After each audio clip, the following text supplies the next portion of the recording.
As we come to the sermon today, our sermon entitled The Gospel According to the Beatles, you may wonder just exactly how this sermon came to be. Well, how about this? The Beatles are John, Paul, George, and Ringo. John and Paul, they both have biblical names. John's in the Bible, Paul's in the Bible.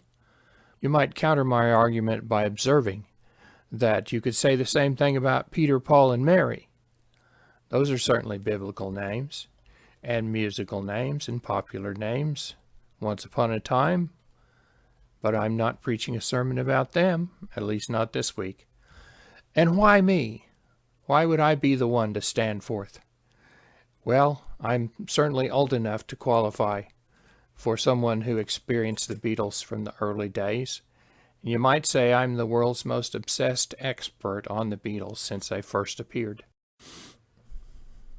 Mike Haynes wrote an article last year for the Amarillo Globe News entitled Ringo, Peace and Love. And I'd like to quote from that just a little bit. On July 7th of 2020, Ringo Starr hosted an online music show to highlight his 80th birthday. And during Ringo's birthday celebration, he flashed the peace hand sign and ended the show saying his now trademark, peace and love. I couldn't help thinking of Ringo when I heard the July 19th sermon. The pastor quoted John 14:27, "Peace I leave with you, my peace I give you, not as the world gives. I do not let your hearts be troubled, and do not be afraid." The article goes on, the Beatles' music is Christian. It expresses a yearning for something better, a yearning that writer C.S. Lewis believed was hardwired into all of us by the creator of the universe. Lewis said that the only true attainment of our deepest desires, of which peace and love are among the most important, is in another world, the one where Jesus promised he has prepared a place for us. George Harrison was influenced by Eastern religions, but his song Within You, Without You reflects what our pastor said about the Holy Spirit. His My Sweet Lord has been used in Christian contexts.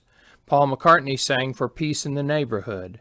Some of the Beatles' most familiar music prods us toward compassion. The love you take is equal to the love you make is another way of stating the golden rule. Another pastor says all you need is love pretty well sums up his preaching for the past 25 years. I haven't heard Ringo expand on the meaning of his peace and love mantra, but I appreciate his intentions, and I don't know what would happen to our world if Christians everywhere let peace surge from their hearts. But let's give it a chance. So with those words, I am reminded of my own initial exposure to the Beatles phenomenon. It's been a while. As I recall, I was quite young. As you can see in this picture, well, I wasn't quite this young. There I am with my brother and my sister. My brother is the oldest, and I am the youngest. And during this time, I was exposed to the Beatles by my sister's actions. One day she brought home a record that she had purchased. I think that it was this record. It was a 45 RPM single, which was the easiest way to get a hold of a single song back then. Very popular. And my initial reaction to seeing this picture on this record was to laugh. I had never seen a picture of the Beatles before, and that was my initial reaction, that they looked hilarious. The thing was, nobody looked like that back then. Well, you might have gotten a little bit of that in the way that Kennedy sometimes looked. The closest thing to it in my mind was the haircut of Moe Howard of the Three Stooges. And you'll remember that the primary activity of the Three Stooges was comedy, and they got a lot of laughs. A lot of them came from me. So that was not the end of my reaction, but only the beginning. The next thing we did was listen to the record that came in that sleeve. And as we listened, we liked what we heard. It was different, but we liked what was different about it. And it wasn't too long before I was marching off and buying my own records with silly pictures on them. Now, why were we attracted to the Beatles? We weren't the only ones. Everyone was getting on board almost. The Beatles had some special things going for them. They were clever, they were creative, and they were funny. They were also great composers, arrangers, and performers. You might say they had it all when it came to entertainment. And the world went crazy for them. So for me, the Beatles thing began in about 1963, and it continued even clear up to the present. By the time I was a sophomore in high school, I was performing Beatles music live and having a lot of fun doing it, and I've done that quite a bit since. So one thing I didn't know about the Beatles was they owed a large part of their success to their unique manager, Brian Epstein. Brian was living a difficult life, a very challenging life.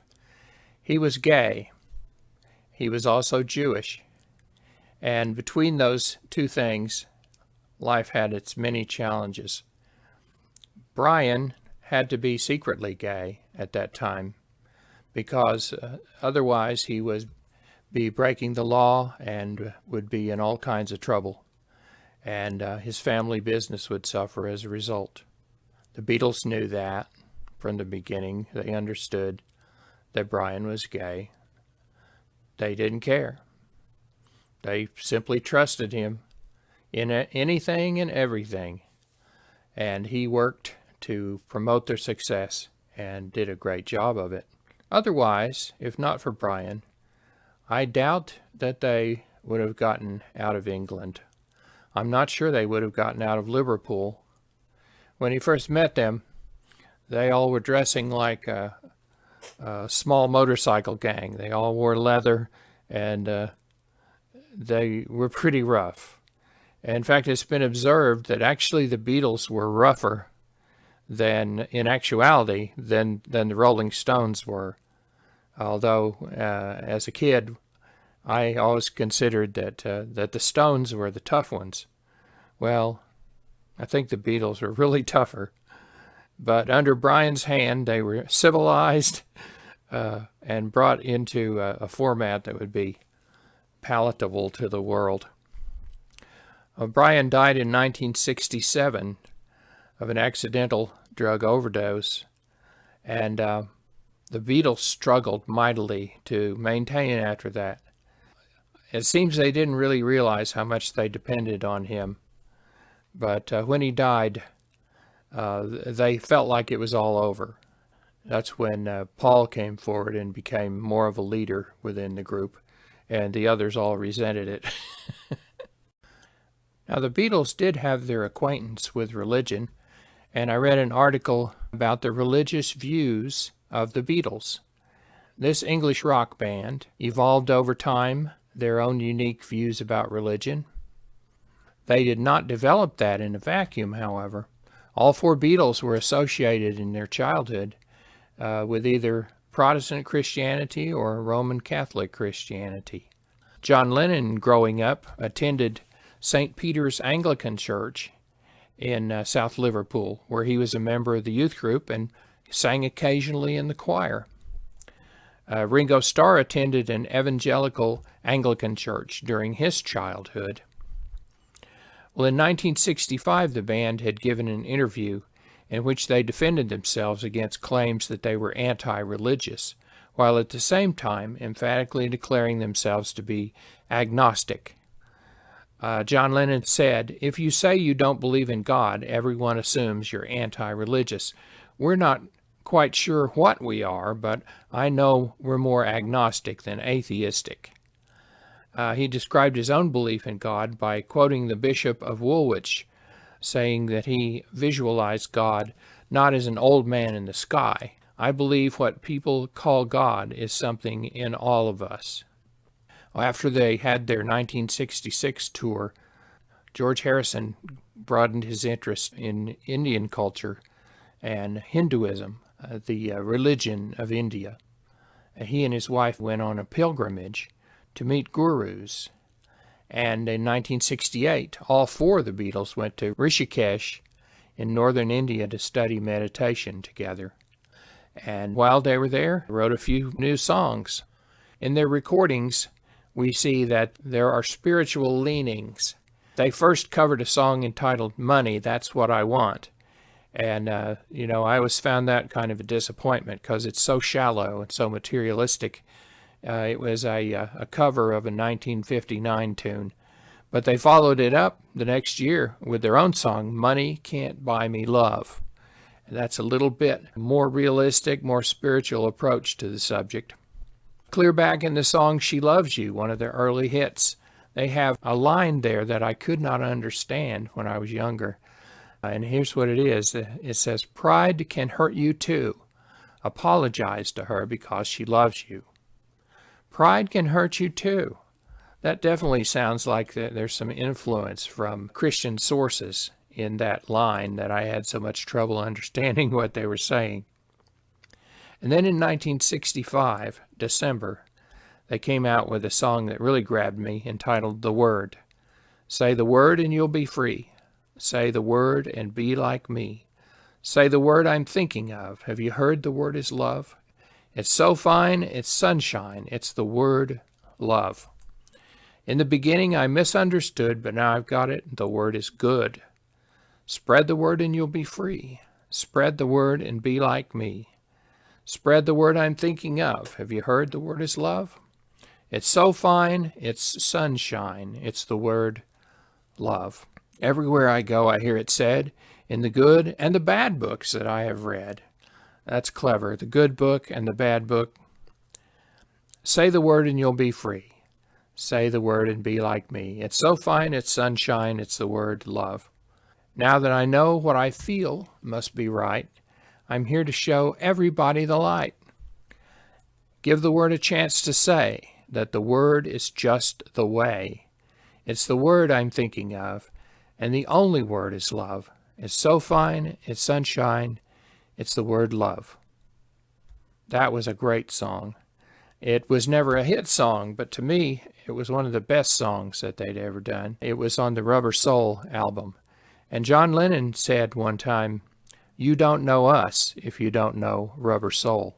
That was when they really began to get a little more complex in their music. Released in 1965 on Rubber Soul, The Word found the Beatles singing for the first time about love as a notional concept. It was a turning point in their writing, marking a transition between their early songs, such as She Loves You, and the psychedelic era's belief that all you need is love. John said, "It sort of dawned on me that love was the answer. When I was younger, on the Rubber Soul album, my first impression of it was a song called The Word. The word is love. In the good and the bad books that I've read, whatever, wherever, the word is love. It seems like the underlying theme to the universe. You read the words, it's all about getting smart. It's love. It's the love and peace thing. The word is love, right?" The Word demonstrated the Beatles' increasing awareness of their power as spokesmen and figureheads. People were coming to them and asking them their opinions about things all the time, and they began to develop some opinions worthy of expression. The Word is definitely one of those early efforts. The Word has been acclaimed as their first song that they wrote of love as an answer to the world's problems and a gateway to higher consciousness. Now, in 1965, they had come out with a song entitled We Can Work It Out, which was also one of those higher efforts. The idea that we can cooperate and solve our problems together rather than simply splitting up and going our separate ways was definitely something that was far beyond She Loves You, and a great song as well. Lennon considered one time his own shortcomings when he was trying to write songs, and he was stuck, and finally came up with the fact that he felt like he was a nowhere man living in a nowhere land. And Nowhere Man wound up being the result of his struggles. And that was another great hit song that had some good insights in it. There is one part where he expands beyond merely telling a story about this nowhere man when he says, "Isn't he a bit like you and me?" inviting the listener to be introspective about their own situation in life. Good stuff going on there. And it all came from the fact that he was racking his brain to come up with a song to finish off the Rubber Soul album. Now in 1967, at the beginning of the so-called Summer of Love, the Beatles came out with another revolutionary song entitled All You Need Is Love. It was not merely another song among songs for them, but it was written for a specific purpose. There was going to be a worldwide broadcast taking place entitled Our World. And the Beatles had been invited to represent their country by presenting some new music of their own. So they did so and recorded some preliminary tracks, and then when they performed it, they added to it live singing as well. Brian Epstein said the record was completed in 10 days. This is an inspired song because they wrote it for a worldwide program, and they really wanted to give the world a message. It could hardly have been a better message. It's a wonderful, beautiful, spine-tingling record. It is unforgettable. Ringo said, "We were big enough to command an audience of that size, and it was for love. It was for love and bloody peace. It was a fabulous time. I even get excited now when I realize that what it was for, peace and love, people putting flowers in guns."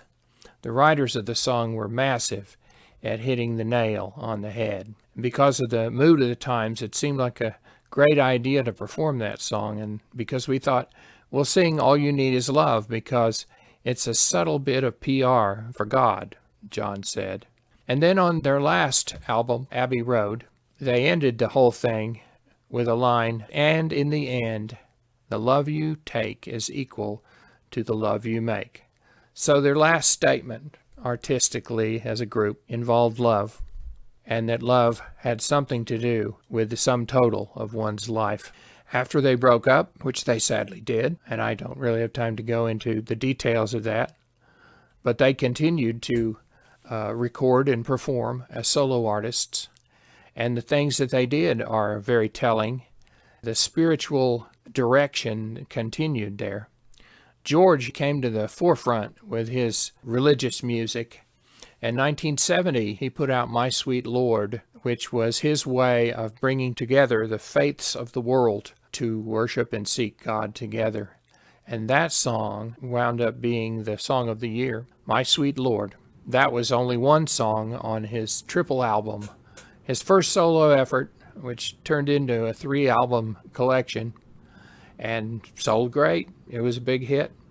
There are other songs on there that are great, such as What Is Life, Awaiting on You All, Isn't It a Pity? And he went on to be the first rock and roller to organize and promote a benefit concert, the Concert for Bangladesh. And since that time, musicians have continued to do that kind of thing. But George was the one who started it all because he knew that there were people in trouble and starving in the country of Bangladesh. Harrison continued to embrace the Hare Krishna tradition toward the end of his life. He also embraced alternative views of Christianity. According to his friend Deepak Chopra, Harrison was a keen reader of the Gnostic Gospels and the Gospel of Thomas. Olivia, his wife, referred to the Hindu aspiration of saying, "The profound beauty of the moment of George's passing, of his awakening from this dream, was no surprise to those of us who knew how he longed to be with God. In that pursuit, he was relentless." In February of 2010, Ringo Starr stated that he had recently returned to monotheism, saying, "I stepped off the path there for many years and found my way back onto it, thank God." He was also reported as saying, "For me, God is in my life. I don't hide from that. I think the search has been on since the 60s. Ringo describes himself as a Christian Hindu with Buddhist tendencies. There's definitely some cross-pollination going on religiously. In a 2012 interview, Paul McCartney said, "I have a kind of personal faith in something good, but it doesn't really go much further than that." He also went on to say, "Jesus I could see. That's a historical character." John Lennon, he continued to be very musical, and he wrote "Give Peace a Chance," and peace was something that became very important to him. Another one that I really have enjoyed is their Christmas song he and Yoko Ono put out. "War is over if you want it." The idea being that if the world would simply resolve to fight no more but be at peace, that would be the end of war. And I've thought about that a lot. He put out an album later entitled Walls and Bridges. And he says the album title, Walls and Bridges, refers to the barriers that he'd constructed between himself and others. And his hope that those barriers could be surmounted. John said, "Walls keep you in either protectively or otherwise, and bridges get you somewhere else." In an interview in 1980, 3 months before his death, John Lennon told a journalist that people always got the image that I was anti-Christ or anti-religion. I'm not. I'm a most religious fellow. And when talking about Bob Dylan's newfound Christianity at the time, Lennon said, "The whole religion business suffers from the onward Christian soldiers bit. There's too much talk about soldiers and marching and converting."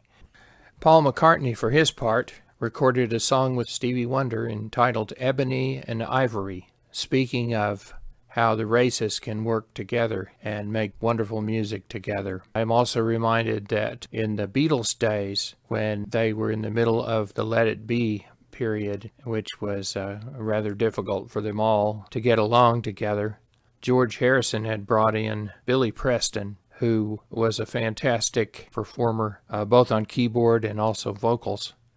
And he had Billy Preston play with the Beatles on some music. And Billy Preston was a black performer and the only guest performer that ever got actual credit on a record label for performing with the Beatles.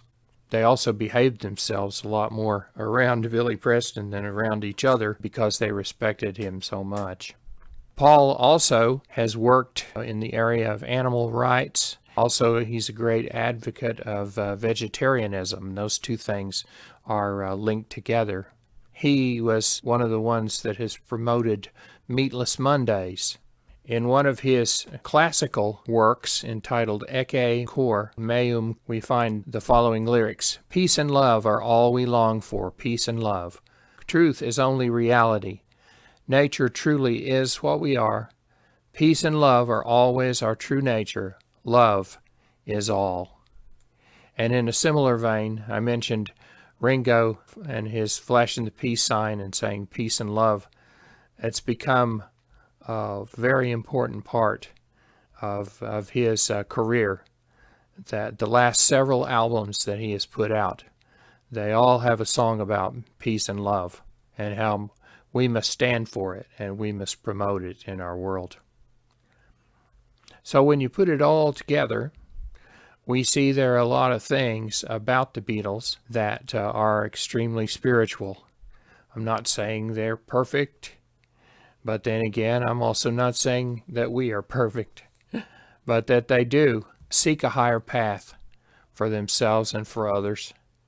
And when they realized that people were listening, they began to be a little more careful about what they were saying and what they were doing. So, the gospel of the Beatles is in some ways subtle, in some ways you might think it's obvious, but it's extremely important to a lot of people, even now, these many years later. Love is not an option, it's the only cure for what ails the human race. I bring these things to you today as a follower of Jesus. Amen.